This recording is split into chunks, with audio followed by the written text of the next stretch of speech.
¿Sabías que un joven de 19 años se convirtió en el presidente más joven del mundo al heredar una dictadura? ¿Que su esposa gastaba $600,000 al año solo en joyas mientras su país moría de hambre? ¿Y que después de robar casi $1,000,000,000 regresó 25 años después como si nada hubiera pasado? Hoy te voy a contar la historia del hijo del dictador más brutal del Caribe. Un joven que pasó de vivir entre lujos imposibles a perderlo todo. Una familia que controló Haití con vudú, terror y una milicia que secuestraba personas en la noche. Los Duvalier. 30 años de una dinastía que convirtió al país más pobre de América en su caja personal. Esta es la historia de Jean-Claude Duvalier, conocido como Baby Doc, el heredero de un imperio de sangre. Todos hemos escuchado sobre dictadores latinoamericanos. Pinochet, Trujillo, Somoza, pero pocos conocen la historia de los Duvalier, una dinastía familiar que gobernó Haití durante casi 30 años con una crueldad que superaba la imaginación.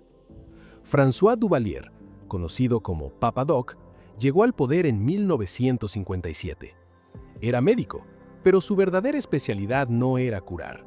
Era el vudú, el terror psicológico y la manipulación de las creencias más profundas del pueblo haitiano.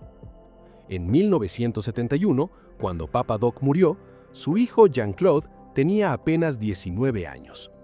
Un joven sin experiencia, sin educación política, sin ningún interés en gobernar. Pero la constitución que su padre había escrito a su medida decía que el poder era hereditario. Así comenzó el reinado de Baby Doc, el dictador adolescente que heredó no solo un país, sino un ejército secreto de 15,000 hombres conocidos como los Tontón Macutes, los hombres del saco, que secuestraban a personas en medio de la noche y nadie volvía a verlas jamás. Lo que nadie imaginaba era que este joven tímido e inexperto iba a superar a su padre en corrupción, iba a casarse con la mujer más controversial del país, y que juntos iban a saquear Haití de una forma que el mundo nunca había visto. Esta es una historia de poder absoluto, lujo obsceno y una caída tan dramática que parece sacada de una película. Pero todo es real. Prepárate para conocer la verdadera historia de Baby Doc Duvalier. Para entender a Baby Doc, primero tienes que conocer a Papa Doc. François Duvalier nació el 14 de abril de 1907 en Puerto Príncipe, Haití. Su familia era humilde, pequeños agricultores originarios de Martinica que habían llegado a Haití buscando una vida mejor. Pero François era brillante. Con el apoyo económico de parientes logró estudiar medicina. Se graduó en 1934 y comenzó a trabajar como médico rural, especializándose en enfermedades tropicales. Aquí viene el detalle que cambiaría la historia de Haití. Durante sus viajes por el campo, Duvalier no solo curaba enfermedades, estudiaba el vudú, la religión ancestral que practicaba el 90% de los haitianos pobres. En los años 40, Duvalier participó en campañas para erradicar el pián, una enfermedad tropical devastadora. Viajaba a las aldeas más remotas con penicilina, y para los campesinos analfabetos, esto era magia pura. Lo llamaban Papa Doc, con cariño. Este médico negro que los visitaba, que hablaba su idioma, que conocía sus creencias, parecía tener poderes mágicos. Curaba con medicina moderna, pero también entendía el vudú. Duvalier era astuto. Se dio cuenta de algo que ningún político haitiano había comprendido antes. El poder real no estaba en la capital, estaba en el campo, en las montañas, entre los millones de haitianos negros pobres que habían sido ignorados por las élites mulatas durante décadas. En 1957, las circunstancias cambiaron. Se promulgó una nueva constitución y se convocaron elecciones. François Duvalier, apoyado por sectores del ejército y con el respaldo de las masas campesinas negras, ganó la presidencia. Su plataforma era simple pero efectiva: nacionalismo negro, reivindicación de los pobres y la promesa de terminar con el dominio de la élite mulata. Los primeros meses de Duvalier fueron relativamente tranquilos, pero en 1958 sobrevivió a un intento de golpe de Estado, y ahí cambió todo. Papa Doc se volvió paranoico, comenzó a purgar al ejército, eliminando a cualquier oficial que pudiera representar una amenaza. pero sabía que necesitaba algo más que el ejército para mantener el poder. En 1959, inspirado por los camisas negras del fascismo italiano, creó una milicia personal, los Voluntarios de la Seguridad Nacional. Pero el pueblo les dio otro nombre, tomado de los cuentos infantiles que aterrorizaban a los niños haitianos. Los llamaron Tontón Macutes, los hombres del saco. Imagina esto, son las 3 de la mañana en una aldea rural de Haití. Tocas piedras con piedras y dices que la persona es un espía. Tocas una puerta. Una familia te abre, aterrorizada. Tú llevas gafas oscuras en plena noche, un machete largo de cortar caña y un revólver al cinto. Entras, sacas al padre de la casa, lo metes en tu camioneta. Nadie vuelve a ver a esa persona jamás.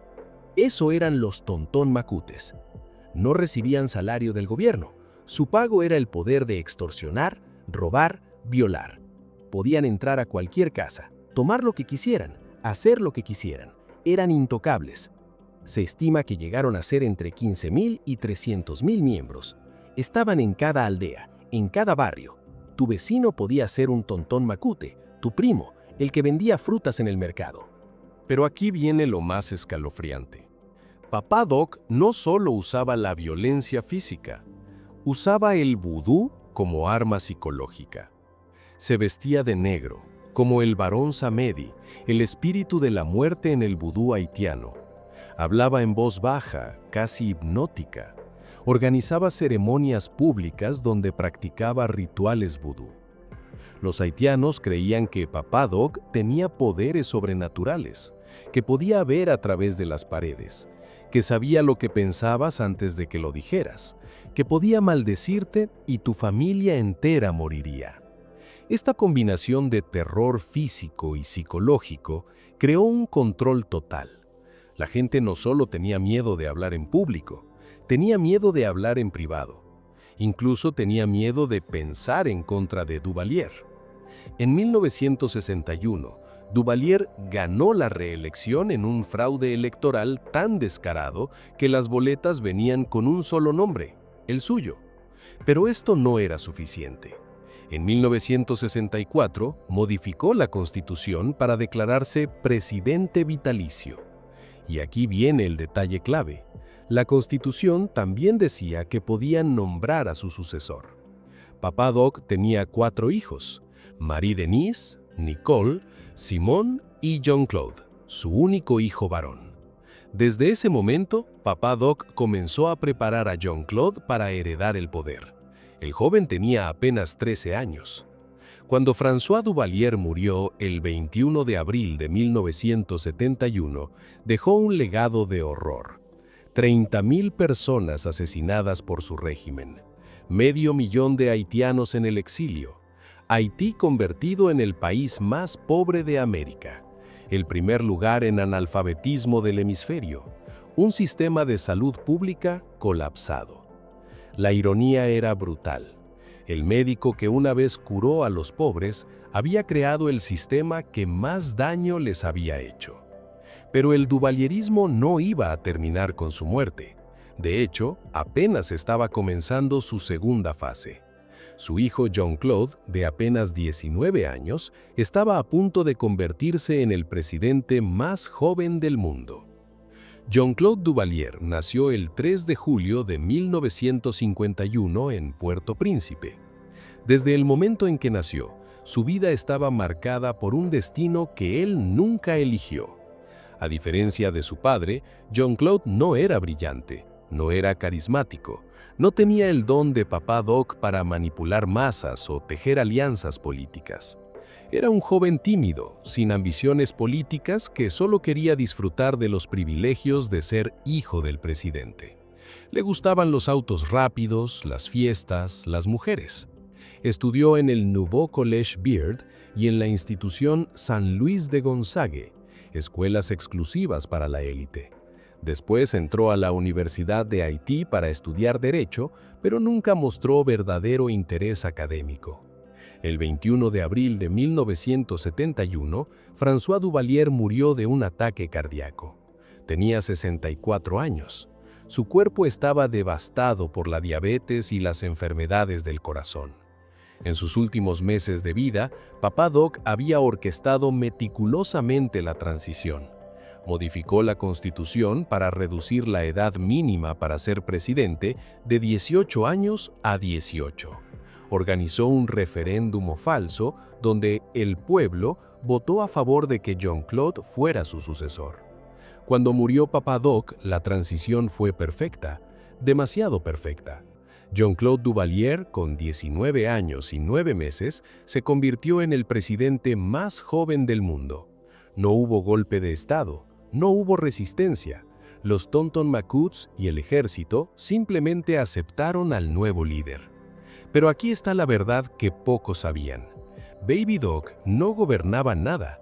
En los primeros años de su presidencia, quien realmente mandaba era su madre, Simone Ovid Duvalier, conocida como Mamá Doc. Simone había nacido pobre, hija ilegítima de un comerciante mulato y su mucama. Pasó su infancia en un orfanato. Trabajó como enfermera hasta que conoció a François Duvalier y se casó con él en 1939. Durante el gobierno de Papá Doc, Simone desarrolló su propio culto de poder. Era vanidosa, imperiosa, implacable.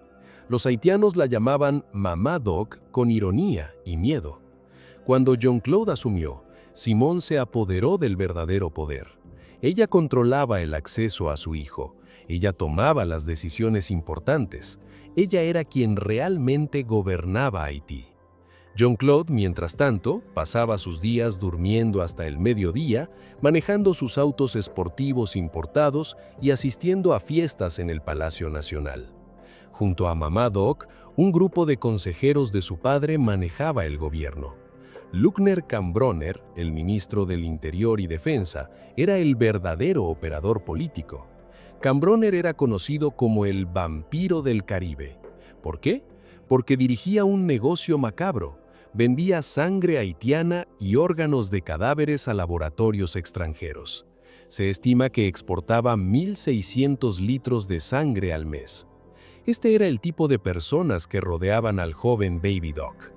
En los primeros años, Baby Doc intentó distanciarse de la brutalidad de su padre. Liberó a algunos presos políticos, redujo la censura a los medios, habló de democratización. Estados Unidos, que había mantenido una relación compleja con Papá Doc, vio en Baby Doc una oportunidad.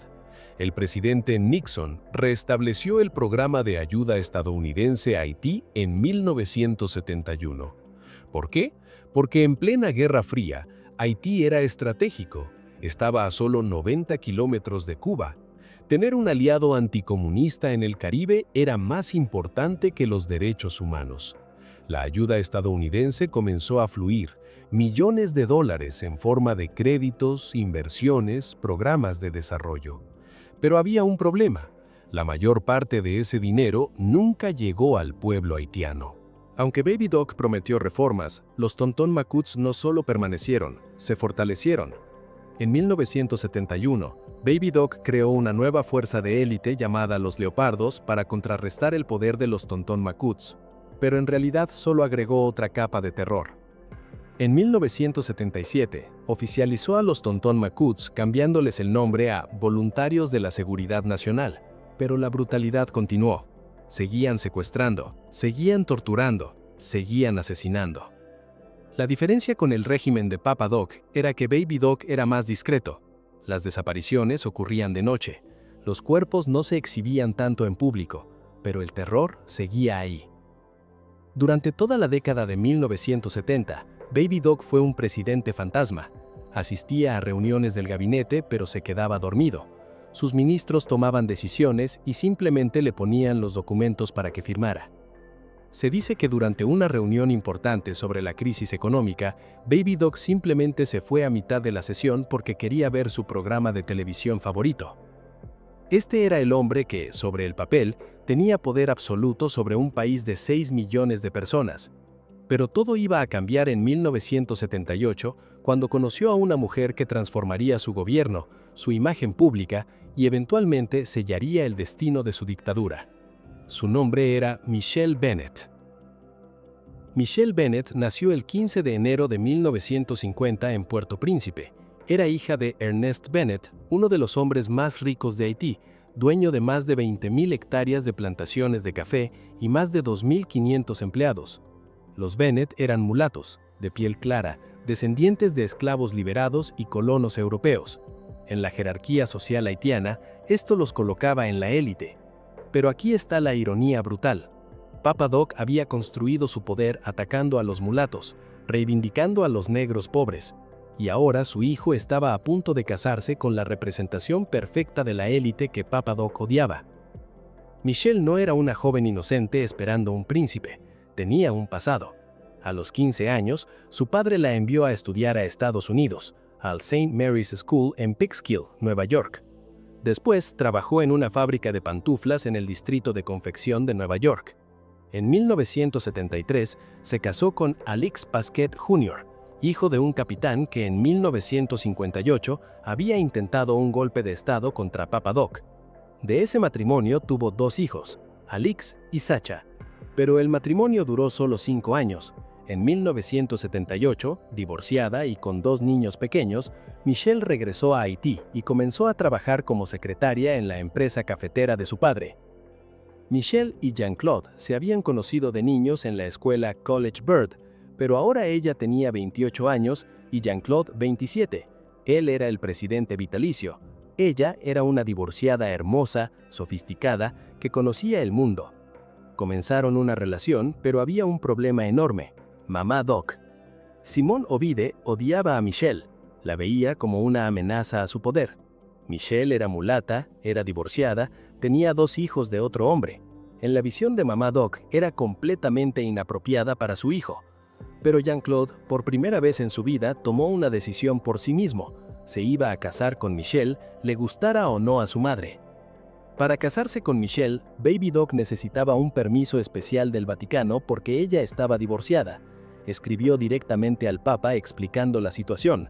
El Vaticano, que había mantenido relaciones complejas con Papa Doc durante años, concedió rápidamente la dispensa. Solo tomó 2 meses.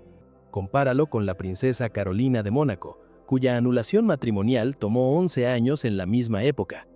El 27 de mayo de 1980 se celebró la boda en la Catedral Neogótica de Puerto Príncipe. El costo, $3 millones, una cifra obscena para el país más pobre del hemisferio occidental. La boda fue televisada a nivel nacional. Cada aldea, cada pueblo, cada ciudad tuvo que ver la transmisión en la televisión estatal. La diáspora haitiana en Estados Unidos, Canadá y Francia también pudo verla en canales locales. Michelle usó un vestido espectacular con tocado elaborado. Había flores importadas de Estados Unidos por valor de $50,000. La fiesta duró 3 días.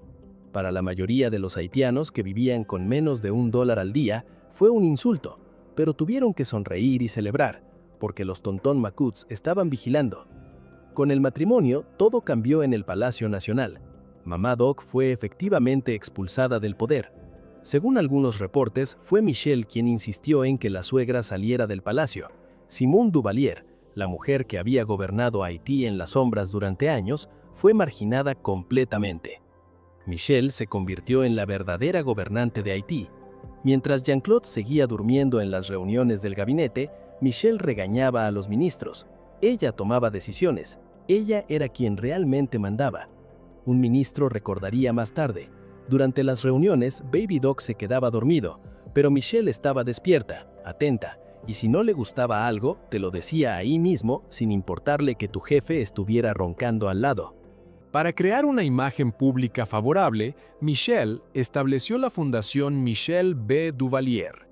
Oficialmente, era para obras de caridad. Construyó hospitales, abrió escuelas, creó comedores infantiles. La televisión estatal la mostraba visitando a los pobres, entregando comida, abrazando niños desnutridos. En 1981 recibió la visita de la Madre Teresa de Calcuta, quien vino a recibir la Legión de Honor de manos de los Duvalier. Teresa de Calcuta declaró: "Nunca había visto entre los pobres y sus jefes de Estado una familiaridad como la que vi con ella. Fue una hermosa lección para mí". Pero detrás de las cámaras, la verdad era completamente diferente. Michelle Bennett tenía una obsesión: Las compras. Sus gastos documentados son obscenos. $270,200 en joyería Boucheron en una sola visita. $168,780 en ropa Givenchy. $9,752 en 2 sillas de montar para niños en Hermès. $68,500 por un reloj. Y $13,000 por hospedarse una semana en un hotel de París. Tenía habitaciones enteras del Palacio Nacional refrigeradas artificialmente para poder usar sus abrigos de piel en el clima tropical de Haití. Los Duvalier Bennett tenían 4 mansiones y gastaban $1.7 millones al año solo en compras de lujo en Nueva York, Londres y París. El matrimonio también abrió las puertas para que toda la familia Bennett se enriqueciera. Ernest Bennett, el padre de Michelle, expandió sus negocios dramáticamente. Se convirtió en el distribuidor exclusivo de BMW en Haití. Compró Air Haiti, la aerolínea nacional. Se rumoreaba que los aviones de Air Haiti transportaban drogas. En 1982, Franz Bennett, hermano de Michelle, fue arrestado en Puerto Rico por narcotráfico y sentenciado a 3 años de prisión. Los Bennett controlaban prácticamente toda la economía legal e ilegal de Haití, y todo con la protección del Palacio Nacional. La pareja tuvo 2 hijos, François Nicolas, 31 de enero de 1983, y Anya, 1 de diciembre de 1984. Con estos niños, Baby Doc finalmente tenía herederos. La dinastía Duvalier continuaría por una 3ª generación. O eso pensaban. Pero algo estaba cambiando en Haití. El lujo obsceno de los Duvalier Bennett, combinado con la miseria extrema del pueblo, estaba creando una tensión insostenible. En 1983, el Papa Juan Pablo II visitó Haití, y durante su visita dijo algo que nadie se había atrevido a decir en 30 años de dictadura duvalierista: las cosas deben cambiar en Haití. No fue una declaración revolucionaria, no llamó a derrocar el gobierno, simplemente dijo que las cosas debían cambiar. Pero fue suficiente. Las palabras del Papa rompieron el silencio. Por primera vez en décadas, los haitianos comenzaron a hablar, tímidamente al principio, pero cada vez más fuerte. Baby Doc respondió bajando los precios de los alimentos en un 10%, pero ya era demasiado tarde. El pueblo haitiano había despertado, y la ira acumulada de 30 años estaba a punto de explotar. Para 1985, el contexto internacional había cambiado dramáticamente. Ronald Reagan estaba en la Casa Blanca, y aunque Reagan era anticomunista y apoyaba a dictadores de derecha, la administración estadounidense estaba preocupada por la imagen. Haití se había convertido en un embarazo internacional. Los medios estadounidenses mostraban las mansiones de los Duvalier junto a imágenes de niños haitianos muriendo de hambre. El contraste era imposible de ignorar. Además, las protestas se estaban intensificando. No eran solo campesinos desorganizados. La clase media urbana, los estudiantes, los profesionales, todos comenzaban a manifestarse. En noviembre de 1985 comenzaron las manifestaciones masivas. Al principio, Baby Doc respondió como siempre, con los Tonton Macoutes. Pero algo era diferente esta vez. Los manifestantes no tenían miedo. Cuando los Macoutes disparaban, la gente regresaba al día siguiente, aún más numerosa. En enero de 1986, Baby Doc declaró estado de sitio. Soltó a los Tonton Macoutes con fuerza total. Se reportaron decenas de asesinatos, pero las protestas continuaban. Estados Unidos comenzó a presionar en privado. El mensaje era claro: tienes que irte. A principios de febrero de 1986, Baby Doc sabía que el final estaba cerca. Comenzó a negociar su salida. El problema era dónde ir. Estados Unidos rechazó darle asilo político. Francia tampoco lo quería. Su fortuna estaba dispersa en múltiples países, pero no era bienvenido en ninguno de ellos. Finalmente, el 7 de febrero de 1986, Estados Unidos le ofreció un trato. Le ayudarían a salir del país en un avión militar estadounidense, pero tenía que irse inmediatamente. La noche de 6 de febrero, Baby Doc organizó una última fiesta en el Palacio Nacional. Champán, caviar, música. Sus amigos más cercanos vinieron a despedirse. Al día siguiente, a las 3:47 de la madrugada, un avión C-141 de la Fuerza Aérea Estadounidense aterrizó en Puerto Príncipe. Jean-Claude Duvalier, Michelle Bennett, sus dos hijos pequeños y Mama Doc subieron al avión junto con su séquito más cercano. El avión despegó hacia Francia. Llevaban maletas llenas de capital.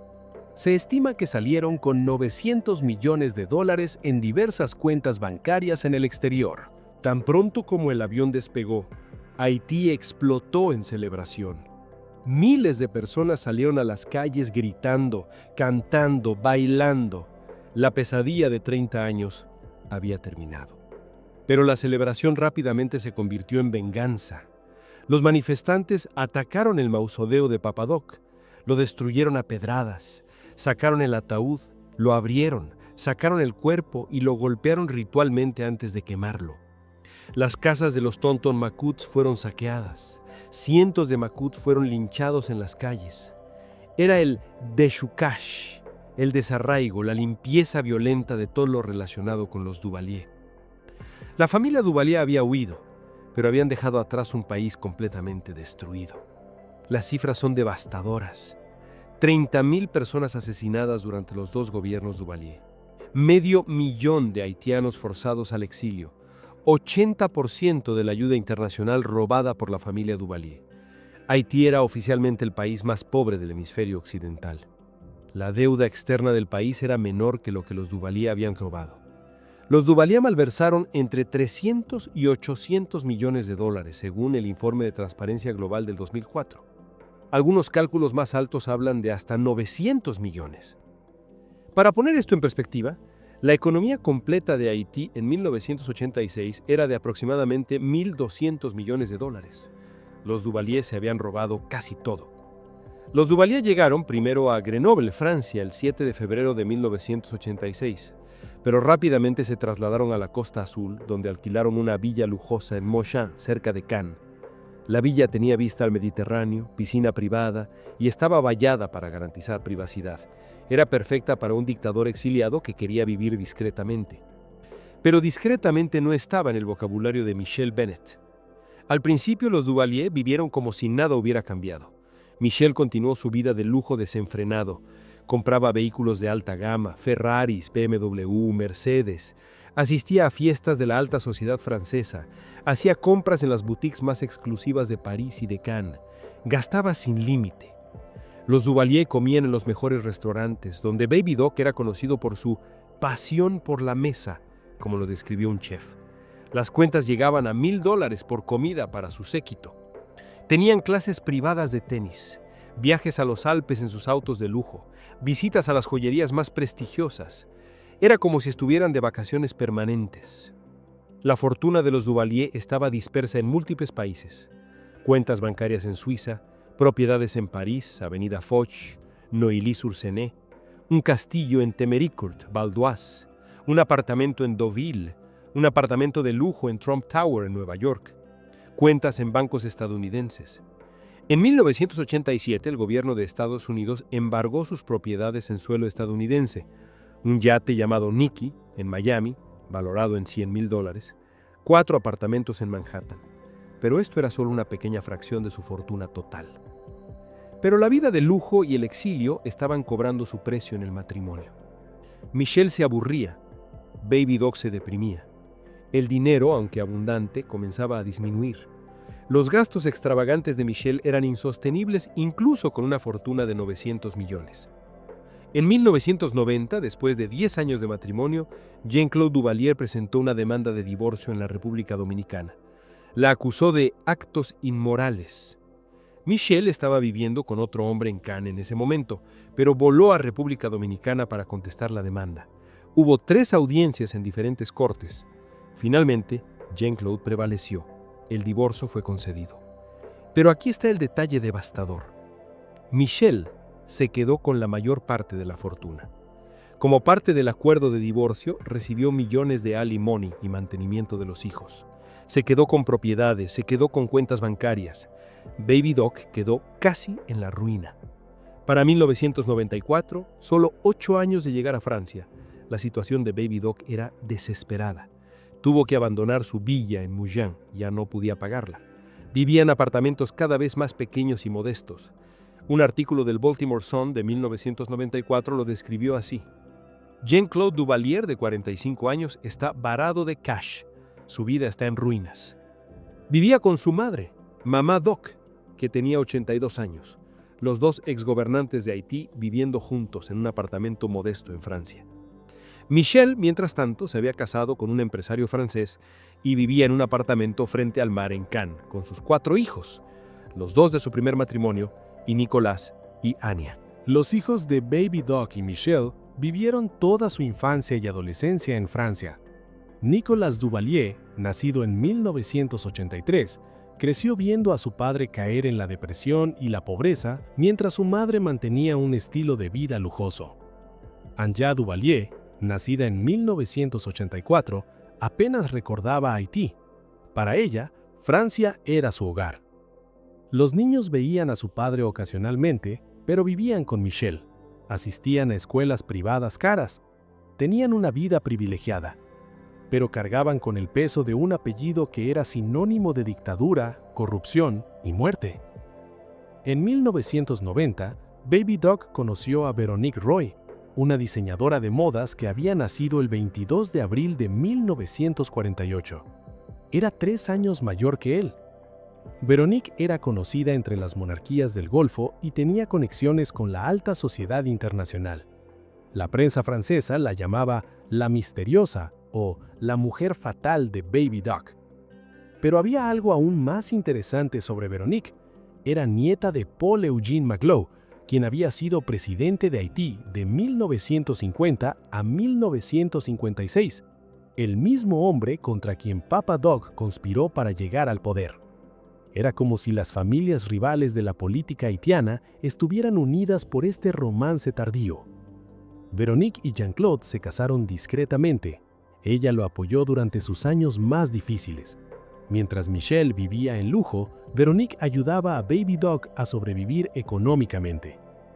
La década de 2000 fue brutal para Baby Doc. Vivía en un pequeño apartamento de 2 habitaciones. Su único ingreso venía de pequeñas pensiones y lo poco que había podido salvar de su fortuna dispersa. Michel, por el contrario, mantenía su estilo de vida. Tenía conexiones políticas importantes en Francia.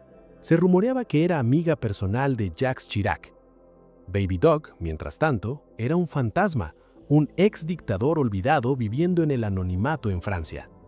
Pero en su mente siempre hubo un pensamiento persistente: regresar a Haití. El 16 de enero de 2011, 25 años después de huir de Haití, Jean-Claude Duvalier hizo algo que nadie esperaba: regresó.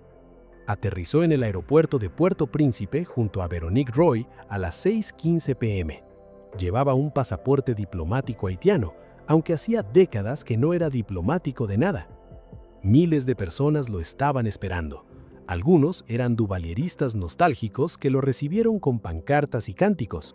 Otros eran víctimas de su régimen que querían verlo arrestado inmediatamente. La pregunta que todos se hacían era: ¿por qué regresó? Oficialmente, Baby Doc dijo que había regresado para ayudar al pueblo haitiano después del devastador terremoto de 2010 que había matado a más de 200,000 personas. Pero nadie le creyó. Había otras teorías. Teoría 1. Estaba completamente arruinado. Después de gastar casi toda su fortuna en el exilio y perder la mayoría en el divorcio con Michel, necesitaba acceso a cuentas que solo podía activar desde Haití. Teoría 2. Tenía ambiciones políticas. En 2005 había anunciado su intención de postularse para presidente. Algunos creían que quería aprovechar el caos post-terremoto para regresar al poder. Teoría 3. Simplemente quería morir en Haití. A sus 59 años, con problemas de salud, quería estar enterrado en su país natal. La verdad probablemente era una combinación de las tres. 2 días después de su llegada, el 18 de enero de 2011, Baby Doc fue arrestado y llevado al Palacio de Justicia. Se le acusó formalmente de malversación de fondos públicos entre 300 y 800 millones de dólares, crímenes de lesa humanidad, torturas, desapariciones, asesinatos. Durante horas prestó declaración. Su abogado, Gervais Charles, insistía en que su cliente estaba libre, pero a disposición de la justicia. Lo alojaron en el Hotel Caribe, un hotel de lujo donde se quedó bajo arresto domiciliario. Para un hombre que había robado millones, pagar un hotel de lujo no era problema. Pero Baby Doc violó repetidamente la orden de arresto domiciliario. Lo vieron en restaurantes, en reuniones sociales, paseando por Puerto Príncipe como si fuera un turista. El sistema judicial haitiano le dio una amonestación, pero no hizo nada más. Mientras Baby Doc disfrutaba de su libertad condicional en un hotel de lujo, las víctimas de su régimen se organizaban. Robert Duval, un expreso político que pasó 17 meses en cárcel durante el régimen de Duvalier, declaró: "Estamos hablando de tortura, de desapariciones, de ejecuciones sumarias. Estamos hablando de hacer que las personas mueran de hambre en la cárcel". En total, más de 20 víctimas presentaron denuncias formales contra Baby Doc. Querían justicia, querían que pagara por lo que había hecho. Amnistía Internacional, Human Rights Watch, la ONU, todos presionaron al gobierno haitiano para que lo juzgara. En enero de 2012, un juez instructor, Carves Jean, emitió una recomendación sorprendente. Baby Doc debía juzgarse por malversación de fondos, pero no por crímenes de lesa humanidad. ¿Por qué? Según el juez, los crímenes contra los derechos humanos habían prescrito. Habían pasado demasiados años. Las organizaciones de derechos humanos estallaron. Los crímenes de lesa humanidad son imprescriptibles, según el derecho internacional. No importa cuántos años pasen, siempre se puede juzgar a alguien por ellos. Tanto las víctimas como Baby Doc apelaron la decisión. Las víctimas porque querían que se añadieran los cargos por crímenes de lesa humanidad. Baby Doc porque alegaba que ya había sido juzgado en Francia y Suiza. El 28 de febrero de 2013, Baby Doc compareció ante el Tribunal de Apelación de Puerto Príncipe. Era la primera vez en 42 años que un Duvalier declaraba públicamente sobre presuntos crímenes cometidos durante su mandato. Entre marzo y mayo de 2013, 8 víctimas declararon ante el tribunal. Sus testimonios eran devastadores. Describían torturas en prisiones secretas. Hablaban de familiares que desaparecieron y nunca más fueron vistos. Contaban sobre violaciones cometidas por los Tonton Macoutes. Relataban cómo los obligaron a huir al exilio. Baby Doc negó todo. Calmadamente, casi con aburrimiento, dijo que durante su gobierno los haitianos vivían decentemente y los niños iban a la escuela. Era una mentira tan descarada que incluso sus propios abogados se incomodaron. En febrero de 2014, el Tribunal de Apelación finalmente emitió su decisión. Baby Doc sí podía ser juzgado por crímenes de lesa humanidad. Los crímenes no habían prescrito. Fue una victoria para las víctimas. Después de décadas, finalmente iban a ver justicia. Se ordenó continuar la investigación. Se llamó a más víctimas a testificar. Se preparó el caso para un juicio completo. Pero había un problema. Baby Doc estaba cada vez más enfermo. Desde su regreso, Baby Doc había sido hospitalizado varias veces. Tenía problemas cardíacos graves, diabetes. Estaba viejo, obeso, enfermo. Pero seguía apareciendo en público. Lo veían en restaurantes de moda en Puerto Príncipe. Comía bien, bebía, conversaba con sus pocos amigos que aún le eran leales. En los meses previos a su muerte, incluso intentó reactivar un movimiento político duvalierista. Quería que Nicolas, su hijo, continuara el legado familiar. Pero su cuerpo no aguantó. El 4 de octubre de 2014, Jean-Claude Baby Doc Duvalier murió de un ataque cardíaco en una residencia del barrio Petionville, a las afueras de Puerto Príncipe. Tenía 63 años. Estaba con Veronique Roy cuando murió. Nicolas y Anya volaron desde Francia para el funeral. La noticia dividió a Haití.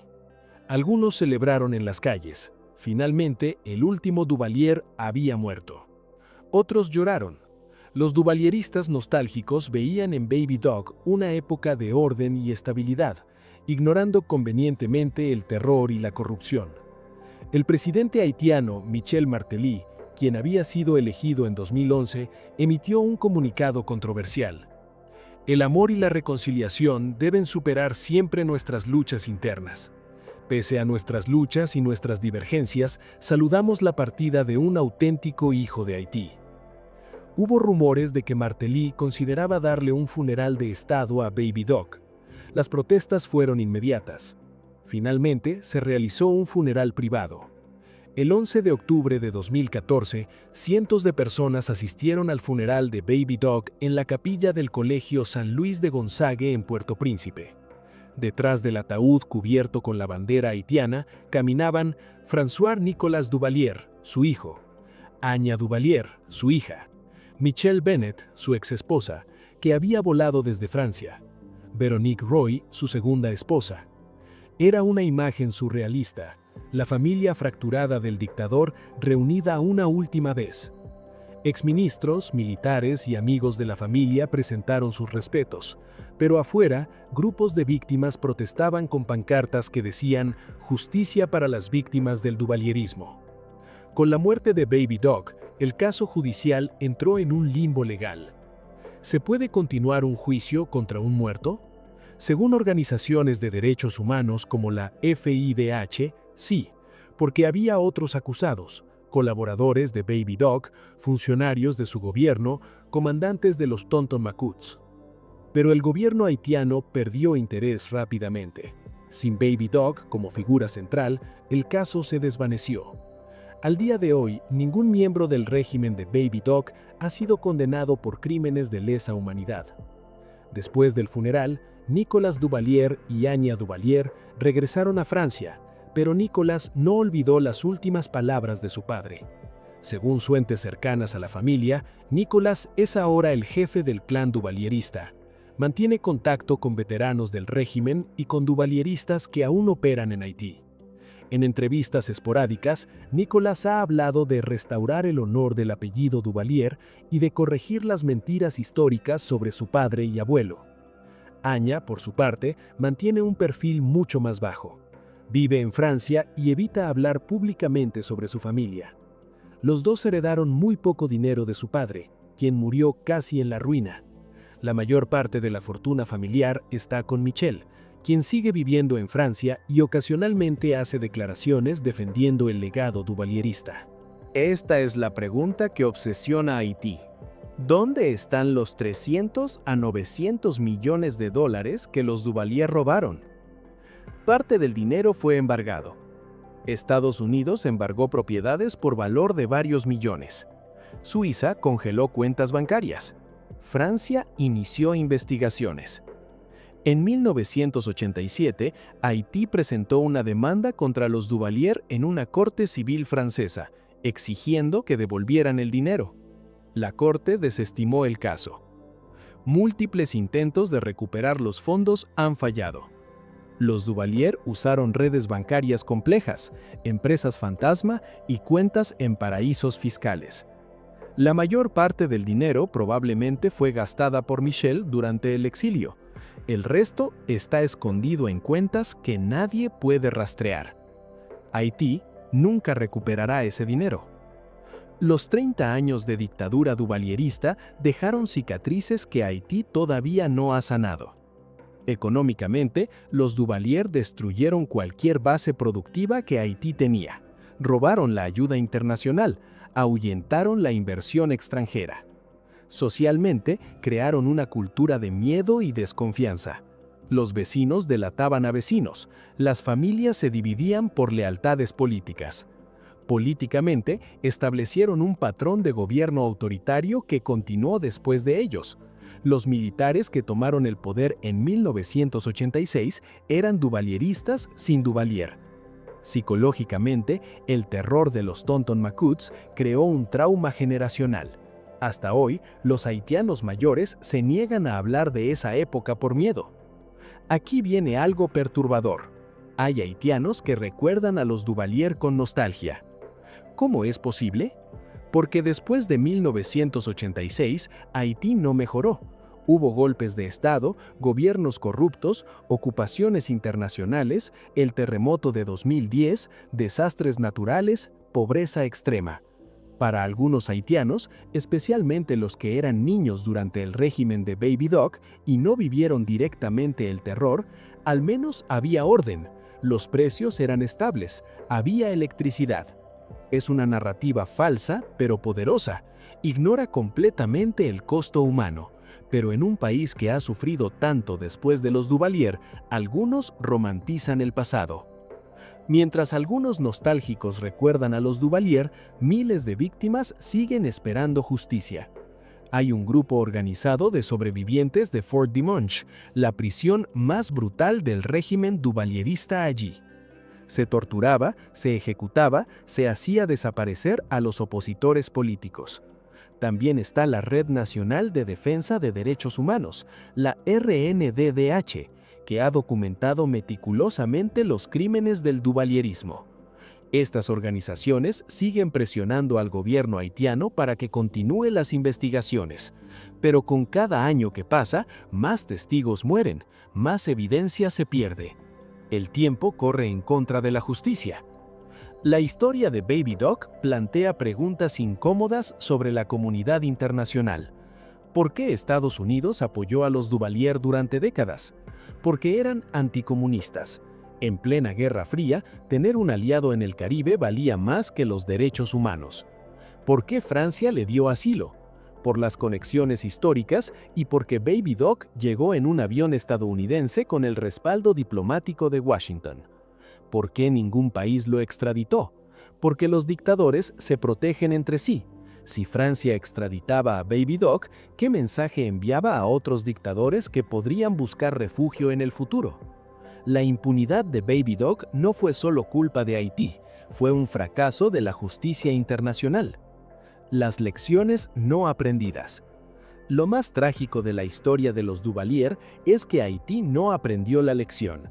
Después de Baby Doc vinieron el general Henry Namphy de 1986 a 1988, el presidente Leslie Manigat de 1988, derrocado en meses, más golpes militares, la ocupación de la ONU, gobiernos corruptos uno tras otro. Hasta el día de hoy, Haití sigue siendo el país más pobre del hemisferio occidental. La esperanza de vida es baja, la educación es limitada, la violencia es endémica.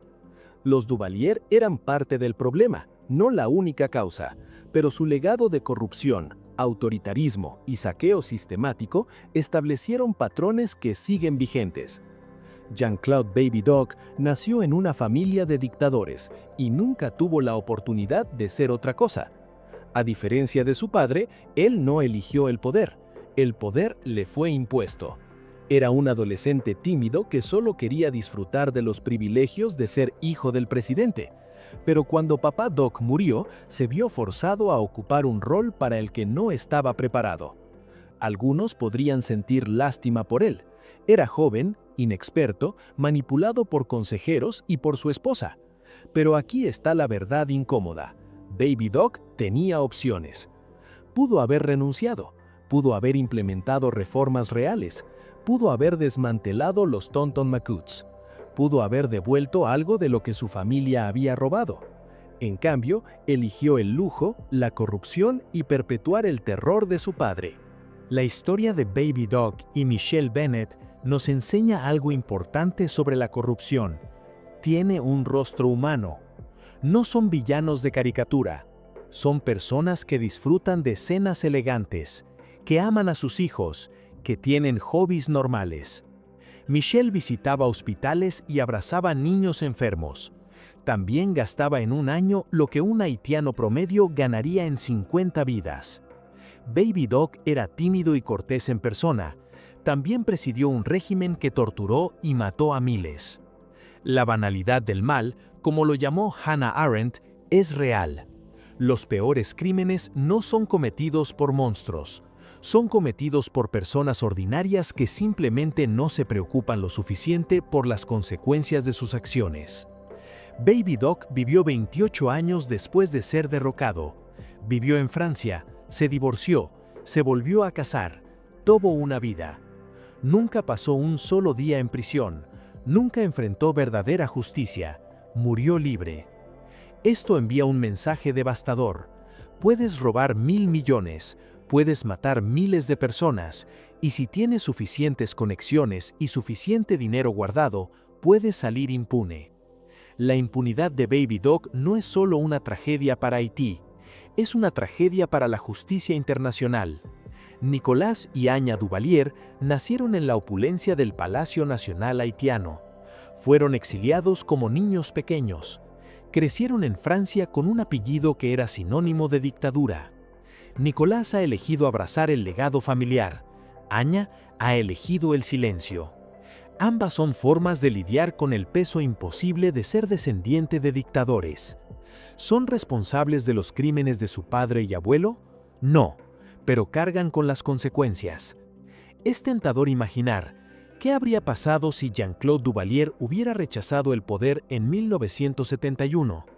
Probablemente habría habido un golpe militar, o una guerra civil, o la hermana mayor, Marie-Denise, habría tomado el control. La historia de Haití estaba en un camino oscuro mucho antes de que Baby Doc naciera. El colonialismo francés, la esclavitud, las invasiones estadounidenses, décadas de gobiernos corruptos, todo había preparado el terreno para el duvalierismo. Baby Doc fue un síntoma tanto como una causa, pero eso no lo excusa. Tuvo opciones y eligió mal. El verdadero legado de los Duvalier no son los millones robados o los palacios que construyeron. Es algo mucho más profundo y más difícil de cuantificar. Es la desconfianza que los haitianos sienten hacia sus instituciones. Es el miedo que persiste décadas después. Es el patrón de corrupción que siguieron otros gobiernos. Es la pérdida de una generación completa de intelectuales, artistas y líderes que huyeron al exilio. Es un país que nunca pudo alcanzar su potencial porque dos hombres, padre e hijo, decidieron que Haití era su propiedad personal. La pregunta que persigue la historia de Baby Doc es simple pero imposible de responder. ¿Cómo una sola familia pudo hacer tanto daño durante tanto tiempo? Y quizás más importante, ¿cómo el mundo permitió que sucediera? Jean-Claude Duvalier, Baby Doc, murió el 4 de octubre de 2014 sin pagar por sus crímenes, sin devolver el dinero robado, sin pedir perdón real a las víctimas. Haití sigue siendo el país más pobre del hemisferio occidental. La dinastía Duvalier terminó, pero sus consecuencias persisten. Hoy, más de 50 años después de que Papá Doc creara los Tontón Macutes, los haitianos todavía usan la palabra macutismo para describir cualquier gobierno corrupto y violento. Los Duvalier están muertos, pero su sombra sigue oscureciendo a Haití. Esta fue la historia de Baby Doc Duvalier, el dictador adolescente que heredó un imperio de terror, lo convirtió en un imperio de lujo obsceno y finalmente lo perdió todo. Una historia de poder absoluto, corrupción sin límites y la impunidad que todavía hoy protege a los poderosos. Una historia que necesitamos recordar para que nunca se repita.